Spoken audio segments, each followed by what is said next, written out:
এজন্য যারা এখানে নারী আছেন প্রত্যেককে জানাই আমার তরফ থেকে শুভকামনা।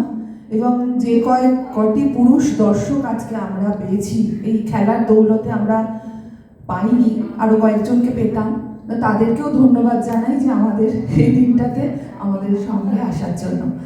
আমার নিবেদনে আজকে একটি কবিতা।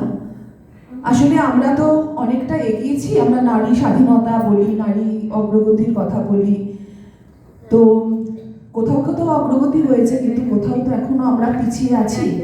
তো আমি আরো পিছিয়ে যাব, আমাদের পৌরাণিক যুগ মহাভারতে চলে যাব।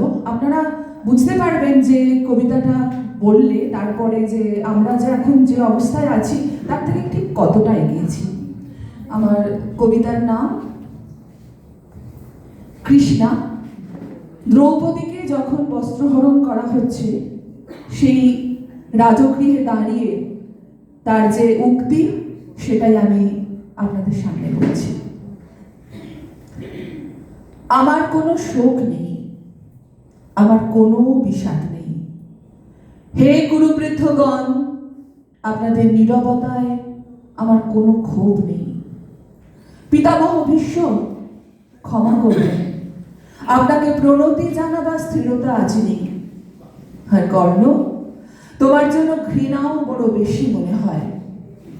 আর হে আমার পঞ্চস্বামী, আর্যাবর্ত বিজয়ী বীরশ্রেষ্ঠ অর্জুন, শক্তিমান ভীম, নকুল, সহদেব, আর আপনি ধর্মপুত্র, আপনারা আমার কৃতজ্ঞ অভিবাদন গ্রহণ করুন।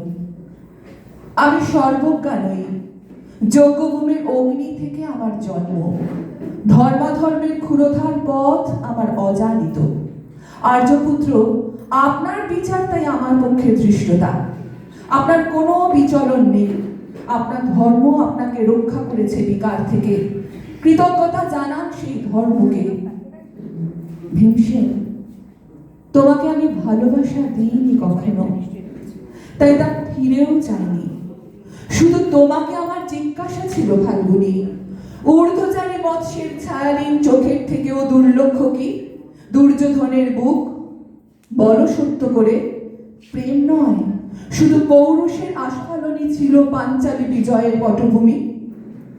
কিন্তু মিথ্যা প্রশ্ন, আমি জানি তোমার কোনো উত্তর নেই, যেমন নেই কোনো ভালোবাসা। তোমার শুধু আশা আছে। কৈশোর থেকে তুমি জেনে এসেছ বীরভোগ্যা পৃথিবী আর রূপমুগ্ধা নারী। জেনেছ একদিন ভারত রাষ্ট্রের হাত থেকে ছিনিয়ে নিতে হবে কৌরব উত্তরাধিকার। জেনেছ যেখানে যা কিছু সর্বোত্তম সেখানেই পৌঁছতে হবে তোমাকে। শুধু এই কুমারী লক্ষ্যের দিকেই তোমার দৃষ্টি ধনঞ্জয়। তাই অনায়াসে তুমি সরে যাও এক নারী থেকে অন্য রমণীতে।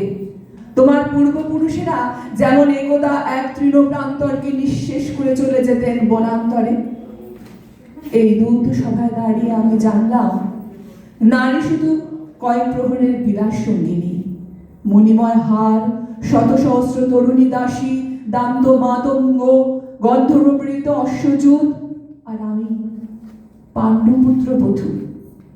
এক পংক্তিতে দাঁড়িয়ে আমরা সবাই অপেক্ষায়। পিতৃগৃহে যেমন দেখেছিলাম আহিরিনীরা দূর গ্রাম থেকে নিয়ে আসে তাদের পশরা, আর তার উপরে ঝুঁকে পড়ে লুব্ধ ক্রেতার দল। আমাকে আমাদের ব্যবহার করার জন্য তেমনি উন্মুখ হয়ে আছে যারা আমার পতির আত্মীয়। আমাকে বিলিয়ে দিচ্ছে যারা, তারা আমার পঞ্চস্বামী। বিবাহের মঙ্গলসূত্র হাতে বেঁধে একদিন যারা আমার ওপর নিয়ম সিদ্ধ করেছিল তাদের অধিকার। না, শুধুই রত্নমণ্ডিত সভাগৃহেই নয়, আরো আগে আমাকে জানতে হয়েছিল আমার কোনো বাসনা নেই, নেই কোনো নিজস্ব ইচ্ছা। অর্জুন, প্রথম দেখার মুহূর্তে আমার হৃদয় দিয়েছিলাম তোমাকে, অথচ আমার শরীরকে প্রথম আলিঙ্গন করলেন ওই মহাভাগ যার খ্যাতি ধর্মপুত্র বলে। ইন্দ্রপ্রস্থের সৌধ শিখরে যখন আছড়ে পড়ত নববর্ষার জলধারা, যখন আমার কামনা ছুটে যায় তো তোমাকে, তখন আমার অনুৎসুক দেহকে আকর্ষণ করত অন্য কেউ, যে আমার স্বামী। বসন্ত রজনীতে কিংস সুখে প্রমত্ত উল্লাস মুহূর্তে তোমার ব্যাকুল বাহু টেনে নিত আমাকে নয়, অন্য কোনো যুবতীকে। বারে বারে আমাকে সন্তানবতী করেছে পুরুষ, কিন্তু তারা প্রত্যেকেই আমার আকাঙ্ক্ষিত নয়। কোনো প্রার্থনা নেই আমার। কুরুবৃদ্ধরা বিলাপ করুন, জ্যেষ্ঠ পাণ্ডব প্রহর গুনুন, কোন পুণ্য লগ্নে ধর্মরাজ্য নেমে আসবে মাটিতে। ভীমসেন, অনুগ্রহ করে স্তব্ধ হও। নকুল সহদেব, বিচ্যুত হয়েও না অগ্রজের প্রতি অটল বিশ্বাসে। আর অর্জুন, অন্তঃপুরে যাও, সেখানে তোমার জন্য স্নিগ্ধ শরীর সাজিয়ে রেখেছে তোমার কোনো প্রেয়সী। শোক নয়, লজ্জা নয়, এই রাজগৃহে দাঁড়িয়ে আমি জানলাম নারী শুধু প্রয়োজনের। এখানে কোনো ভেদ নেই ধর্মপ্রাণ যুধিষ্ঠির, শক্তিমান ভীম, প্রেমিক অর্জুন আর লোলুপ ধৃতরাষ্ট্রনন্দনদের মধ্যে। প্রতিকার চাইছি না, যা শুধু বিলাসের। সেই বস্ত্র ছিনিয়ে নেয় যদি কোনো দুঃশাসন, নিক, আমি কাঁদছি না। চারপাশে ভাসানের ডিঙায় পশুদের উদ্দাম নাচের ভঙ্গি আমি দেখছি না। চারপাশে ক্রীড়েদের অক্ষম বিলাপ আমি শুনছি না। ধনুর্বাণ নেই, আমি ফিরিয়ে আনছি আমার জন্মের স্মৃতি, যজ্ঞের আগুন।